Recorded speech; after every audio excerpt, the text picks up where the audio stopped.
নমস্কার, রনিতার রান্নাঘরে সবাইকে স্বাগত। আজ বানাচ্ছি বেগুন আলু মাছের পাতলা ঝোল। এটা গরমের দিনে যেমন উপকারী তেমন খেতে কিন্তু সুস্বাদু হয়। এই বেগুন আলু মাছের পাতলা ঝোল বানানোর জন্য প্রথমেই মাছ ধুয়ে লবণ হলুদ মাখিয়ে কড়াইতে তেল দিয়ে তেলটা গরম হয়ে গেলে মাছগুলো একে একে ছেড়ে দিয়ে উল্টে পাল্টে লালচে করে ভেজে নামিয়ে নিলাম।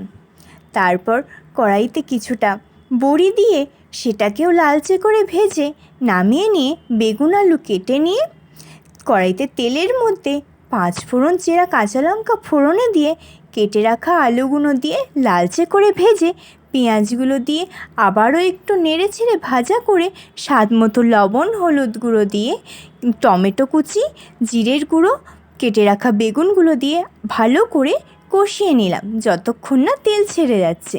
তেল ছেড়ে দিলে পরিমাণ মতো জল দিয়ে ফুটে গেলে ঢাকনা চাপা দিয়ে 10 মিনিট রান্না করে আবারও ঢাকনা খুলে বড়ি ভেজে রাখা মাছগুলো দিয়ে ঢাকনা চাপা দিয়ে 15 মিনিট ফুটিয়ে নিলাম লো আঁচে। ফুটে গেলে আলু সিদ্ধ হয়ে ঝোলটা কমে গেলে রেডি আজকে বেগুন আলু মাছের পাতলা ঝোল। এভাবে আপনারাও একবার বানিয়ে দেখতে পারেন, খেতে দারুণ লাগে। রান্নার ভিডিওটা ভালো লাগলে লাইক কমেন্ট শেয়ার করে পাশে থাকবেন। ইউটিউব থেকে দেখলে পেজটি সাবস্ক্রাইব করে দেবেন। ভালো থাকবেন, সুস্থ থাকবেন। আবার দেখা হবে পরের একটি রান্নার ভিডিও নিয়ে। ধন্যবাদ।